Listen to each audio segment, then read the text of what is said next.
हम बहुत श्रद्धा पूर्वक सुने और मनन करें। हाँ भाई, तो मैं कहता हूं कि तुम श्री भगवान का नाम ले लो गुरु से। गुरु जी जो तुम्हें नाम दे बस वही नाम सर्वदा लो। और सब नाम भगवान की महिमा में है, पर उनको मत जपो। वही नाम जप करो जो गुरुदेव दे। मुझे अपने गुरु रूप से राम, काली, दुर्गा, राधा, कृष्ण, हरि, हर जो नाम मिले वह उसी नाम को खूब मन लगाकर जपो। नाम ले, कृष्ण नाम, काली नाम, हरि नाम, राम नाम सब समान सामर्थ्य वाले हैं, पर जब गुरुदेव अपने श्री मुख से वो नाम दे दे तो बड़ी महिमाशाली शक्ति उस नाम में प्रकाशित होती है। दृढ़ भाव कर लो कि जो गुरुदेव ने दिया है उसी से काम होगा। यदि आपको राम नाम मिला, कृष्ण नाम मिला, हरि नाम मिला, तो आपको ऐसी भावना करनी है कि मेरे राम के ही ये सब नाम है, मेरी राधा के ही ये सब नाम है, मेरे कृष्ण के ही ये सब नाम है, मेरे हरि के ही ये सब नाम है। दृढ़ भाव स्थिर होने के बाद तुम देखोगे कि तुम्हारे इष्ट के सिवा और कोई नाम तुम्हें प्रिय ही नहीं लगेगा, और नाम अपरिचित से लगने लगेंगे। जो इष्ट का नाम है वही प्राण प्रिय लगने लगेगा।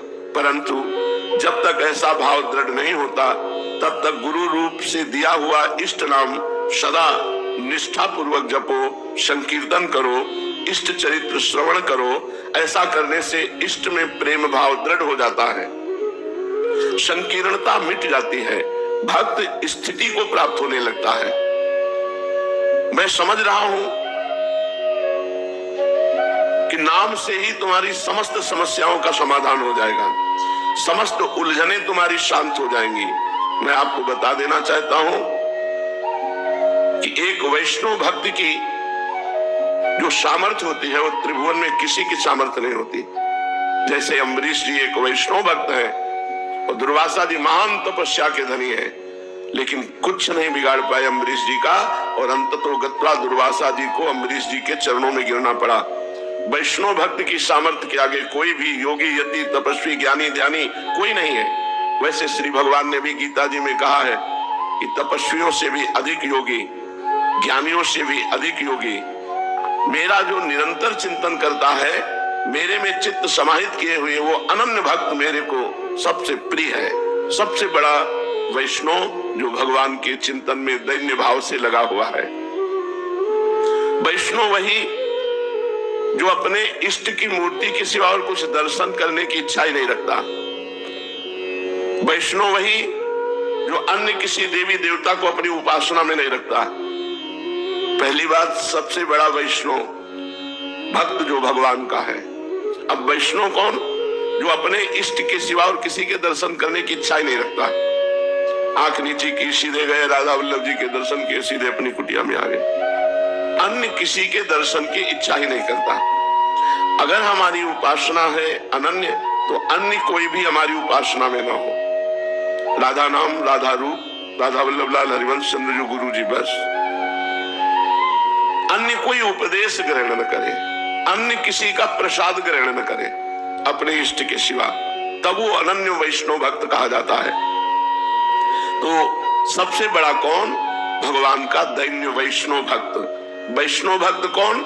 जो अपने इष्ट के सिवा किसी का दर्शन नहीं करता, इष्ट के सिवा किसी अन्य देवी देवता भगवत स्वरूपों को सेवा में विराजमान नहीं करता, जो अन्य किसी का प्रसाद नहीं पाता। अहंकार वश नहीं, ये हमारी निष्ठा है। हमारी श्यामा जी ने जहां भोग नहीं लगाया वो हम प्रसाद नहीं पाएंगे, ये शास्त्र प्रमाणित बात है। तो वहां जगन्नाथ जी में हुआ कि इन्होंने तो प्रसाद का पूर्ण सम्मान नहीं किया, क्योंकि मुख में नहीं डाला। ये बात राजा तक गई कि इतने बड़े महाभागवत होकर, वृंदावन के रसिक होकर के भी जगन्नाथ जी के प्रसाद का एक तरह से अपमान ही किया, क्योंकि मुख में नहीं पाया। प्रणाम नमस्कार तो किया लेकिन पाया नहीं। तो ये कैसे वैष्णव भक्त हैं जो भगवान के प्रसाद को भी नहीं पाते? तो इतना तेजस्वी थे रूपलाल गोस्वामी की कोई प्रश्न नहीं कर सकता था। उन्होंने जो वहां के राजा थे, वहां की परिपाटी थी, कोई विशेष उत्तर लेना हो तो जगन्नाथ जी में सुला दिया जाता था। जगन्नाथ जी उसे स्वप्न में आकर उत्तर देते थे। तो ऐसा ही उनके जगन्नाथ जी के सेवकों में से सुला दिए गए।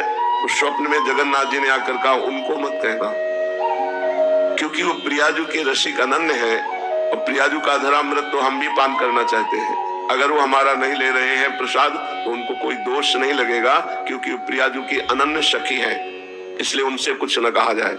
तब वो जाग करके सबको बताया कि ऐसा श्री जगन्नाथ जी ने कहा। अपनी निष्ठा, हम कोई अपराध नहीं कर रहे, लेकिन हम अपनी लाडली जू के निज जन है, हमारी स्वामिनी जू ने नहीं पाया तो हम नहीं पाएंगे। वैष्णव भक्त का ध्यान साध्य से कभी विचलित नहीं होना चाहिए, अपने इष्ट में लगा रहना चाहिए। बाह्य साधन और बाह्य उपचारों की आवश्यकता नहीं, आवश्यकता है आंतरिक चिंतन की। ये जो बाह्य उपचारों और बाह्य साधनों में लग जाते हैं वो आडंबरी हो जाते हैं, वो निष्फल हो जाते हैं, वो फिर आवागमन के चक्र में फंस जाते हैं और उनको सात्विक अहंकार हो जाता है। मैंने इतने मंदिर बनाए, मैंने ये दान किया, मैंने ये इतने प्रोग्राम किए, इतने अनुष्ठान किए, उनको सात्विक अहंकार हो जाता है। सात्विक अहंकार साधारण भक्ति, लेकिन असाधारण प्रेम भक्ति बिल्कुल नहीं। इसलिए एक निष्ठता में संकुचित मत हो, डरो मत, अपने इष्ट के अनन्य हो जाओ। बहुत जोर की बात बाबा कह रहे हैं, यदि अपने इष्ट के सिवा और कुछ देखने का मन करे तो आंखें बंद कर लो।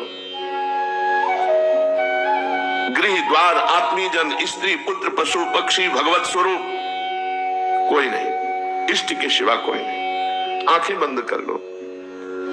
अगर इनको देखो तो इष्ट रूप में देखो, मेरे राधा वल्लभ लाल इस रूप में है, बस राधा वल्लभ ध्याय के और ध्याये कौन, व्यासई देत बने नहीं बड़ी बड़ी प्रतिलोन। एक एक पकौड़ी में अलग से नमक नहीं मिलाया जाता, फेंट में मिला दो हर पकौड़ी में पहुंच जाएगा। ऐसे ही राधा वल्लभ जी की उपासना संपूर्ण जगत के देवी देवता सबकी उपासना हो गई, राधा वल्लभ ध्याय के और ध्याये कौन। मन मंदिर में उज्जवल दीप जलाकर सदैव इनकी आरती करते रहो, बाहरी आडंबर ज्यादा नहीं होना चाहिए। भक्ति कर दीप प्रेम करी बाती, साधु संगति करी अनुदिन राती। खूब सत्संग करो और अंदर भक्ति का दीप प्रेम की बातें, आठों पहर इनको लाल लड़ाते रहो। श्री लाडली लाल जी को अगर ऐसी स्थिति नहीं आई है तो आठों पहर नाम का ध्यान करो, नाम जप करते रहो। चतुरासी जी गायन करते हो, देखो कितना अद्भुत आनंद देते हैं नाम जी महाराज और चतुरासी जी। वेद उपनिषद रामायण महाभारत पुराण ये सब मेरे ही स्वरूप है। भगवान कह रहे मैं ही रुद्र हूं, मैं ही उमा हूं, मैं ही विष्णु हूं, मैं ही शिव हूं। जो मेरी शरण ले लेता है और मेरे एक निष्ठ हो जाता है उन पर ये सब प्रसन्न हो जाते हैं। ध्यान करो, जो भगवान की किसी एक रूप को जो गुरुदेव ने दिया है निष्ठा पूर्वक सेवन करता है तो सब देवी देवता सब भगवत स्वरूप उस पर प्रसन्न हो जाते हैं। जैसा कि गोस्वामी जी ने लिखा है, जा पर कृपा राम की होई, ता पर कृपा करे सब कोई। जिस पर भगवान श्री हरि की कृपा, उस पर सब कृपा करते, चराचर जीव कृपा करते हैं। मैंने जो गुरुदेव रूप से उपदेश किया, भक्त को चाहिए उस बात को अंतर्निविष्ट कर ले, अपने हृदय में बैठा ले गुरु जी के वचनों को। गुरु प्रदत्त नाम, गुरु प्रदत्त दृढ़ उपासना, गुरु के प्रति पूर्ण भाव, यही इष्ट का दर्शन कराता है। गुरु प्रदत्त नाम, गुरु प्रदत्त भक्ति उपासना, गुरु के प्रति दृढ़ भाव, यही भगवान का दर्शन कराता है, यही इष्ट दर्शन कराता है। जब हम इष्ट का नाम जप करते हैं, इष्ट का दर्शन करते हैं, इष्ट का चरणामृत पीते हैं, इष्ट का प्रसाद ग्रहण करते हैं, तो इष्ट कृपा से इष्ट सेवा लायक भावदेह की प्राप्ति हो जाती है। इष्ट का रोज दर्शन, इष्ट का नाम जप, इष्ट का प्रसाद, इष्ट का चरणामृत, इष्ट के भाव में तो निरंतर इष्ट के सानिध्य का अनुभव कराने वाले भावदेह की प्राप्ति हो जाती है। और भावदेह जहां मिला बस कृतकृत्य हो गया। मेरी आज्ञा का पूर्ण रूप से पालन करना चाहिए। भगवान कह रहे मैं ही गुरु रूप से ये उपासना देता हूं, नाम देता हूं, मंत्र देता हूं। जो अपनी अपनी इच्छा अनुसार अपनी अपनी पसंद से थोड़ी आज्ञा का पालन करते हैं, थोड़ा मनमानी करते हैं, उनको कभी सिद्धावस्था प्राप्त नहीं होती। अनुकूल पर कुछ शब्द मान लिए, कुछ शब्द नहीं माने, तो उनको कभी सिद्धि प्राप्त नहीं होती। देखो दूसरे जो करें करने दो, तुम्हें दूसरों से कोई प्रयोजन नहीं, तुम्हें जो हम आज्ञा कर रहे हैं उसका पालन करो। गुरु निष्ठ हो जाओ, इष्ट निष्ठ हो जाओ, बस बैठ जाओ, शांत हो जाओ, ना कुछ जानना है ना कुछ पाना है। कल परम पूज्य श्री भाई जी महाराज जी की चरण पादुका का दर्शन कराने के लिए उनके परिकर जन कृपा करके आए थे। भाई जी की चरण पादुका बड़ा सुख मिला। तो अंदर से बस एक ही बात आई कि राधा, अब हमें कोई निकुंज, कोई परम पद, कोई बस हर समय हमारे हृदय में नाम चलता रहे, बस राधा राधा राधा, यही हमारे लिए परम पद है, यही हमारे लिए निकुंज है, यही हमारे प्रिया प्रीतम है, यही हमारी दिव्य लीला है। बस नाम नाम, अगर नाम चल रहा है तो सब कुछ प्राप्त हो जाएगा, सब कुछ प्राप्त है, बिल्कुल निश्चिंत हो जाओ। नाम नहीं चल रहा तो फिर हम मान्यता नहीं देते आपकी क्रियाओं का, चाहे वो भक्ति की क्रिया हो चाहे योगी की क्रियाएं हो, इन क्रियाओं का महत्व नहीं। नाम चल रहा है तो हमें और कोई फिर चिंता भी नहीं। तुम नाम ले लो, तुम नाम संकीर्तन करो, जब तक तुम स्थिति नहीं प्राप्त करते तब तक तुम नाम जपते रहो। तुम्हारे पैरों के नीचे से चाहे पृथ्वी खिसक जाए, नाम न छूटने पावे। जब तक स्थिति प्राप्त नहीं होती तो कितना भयानक स्थिति आवे, थोड़ा सा प्रतिकूलता आती नाम छूट जाता है, थोड़ी सी अनुकूलता आती है नाम छूट जाता है। चाहे तुम्हारे पैरों के नीचे से पृथ्वी खिसक जाए, तुम नाम मत छोड़ना। चाहे सिर पर आकाश टूट पड़े, तुम नाम मत छोड़ना। चाहे तुम्हारे सर्वनाश की स्थिति आ जाए, तुम नाम मत छोड़ना। किसी भी तरफ बिना देखे, बिना घबराए, बिना भयभीत हुए तुम नाम केवल जपते रहो। निश्चित जान लो तुम्हें कोई कुछ नहीं बिगाड़ सकता, क्योंकि नाम जापक मेरी गोद में बैठा हुआ है। तुम नाम जप कर रहे हो मानो अपने इष्ट की गोद में बैठे हुए हो।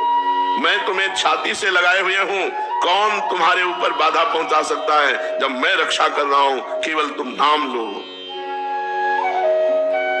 हृदय से विचार करो, हे नाथ मैं शरणागत हूं, हे प्रभु मैं निराश्रित हूं, केवल आपका आश्रय है, मैं तुम्हारा हूं, मैं तुम्हारा ही रहूंगा।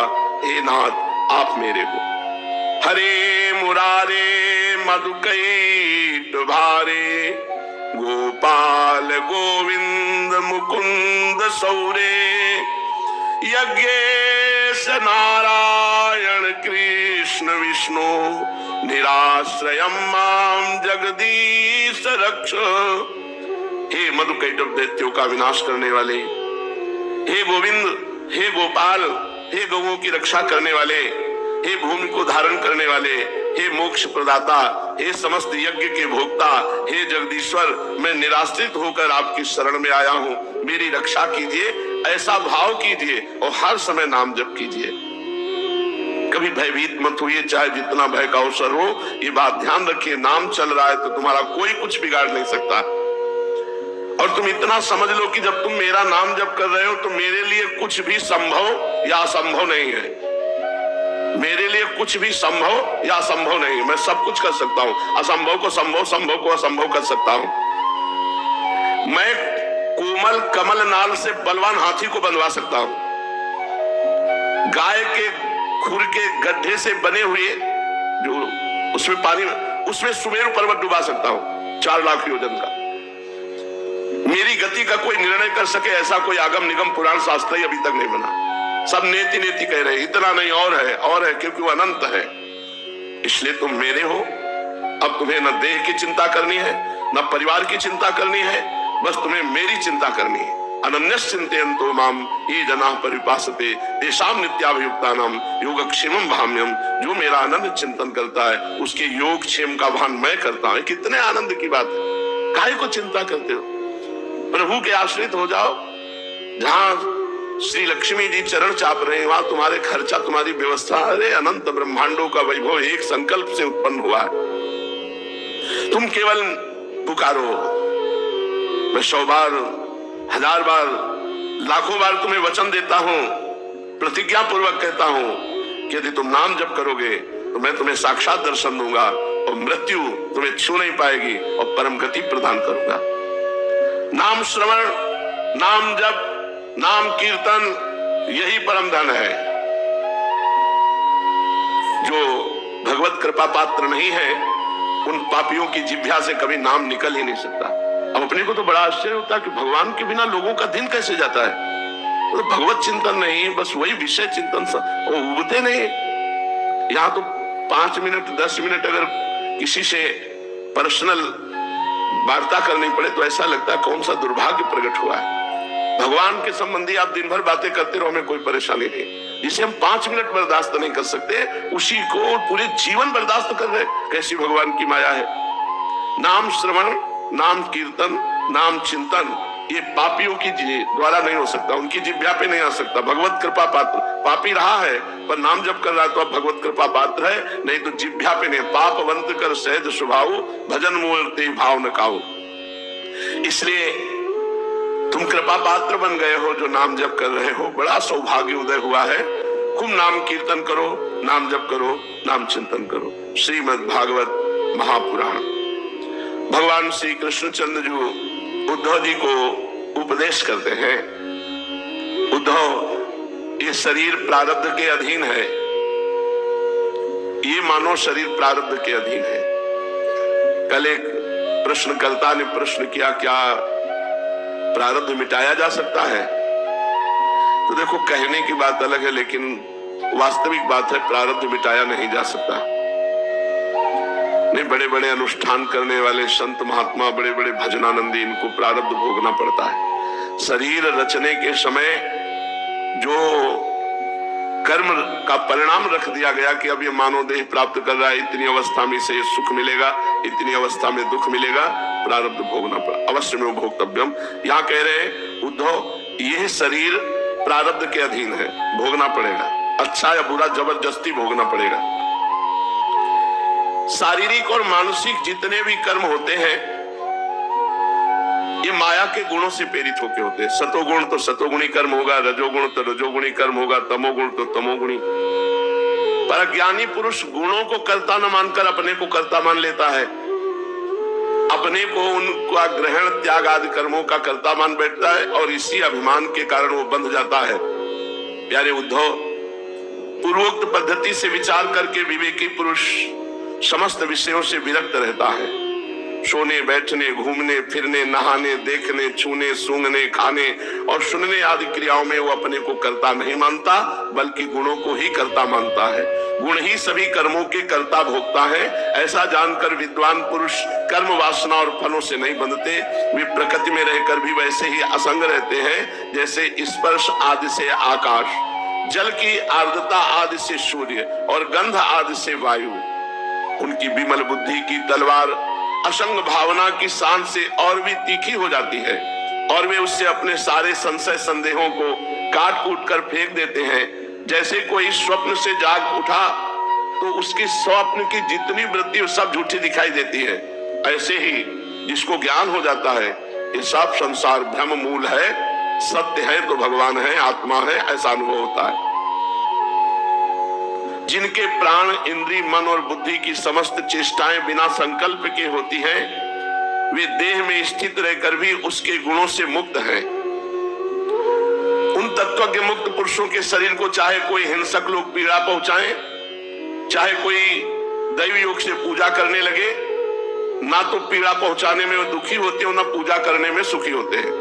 जो जीवन मुक्त महापुरुष हैं, जो भगवान को प्राप्त हो गए हैं, तो चाहे कोई उन्हें पीड़ा पहुंचावे तो उनको दुख नहीं होता, पूजा करे उनके शरीर की तो उनको कोई सुख नहीं होता। पीड़ा पहुंचाने वाले से द्वेष नहीं होता, पूजा करने वाले से राग नहीं होता।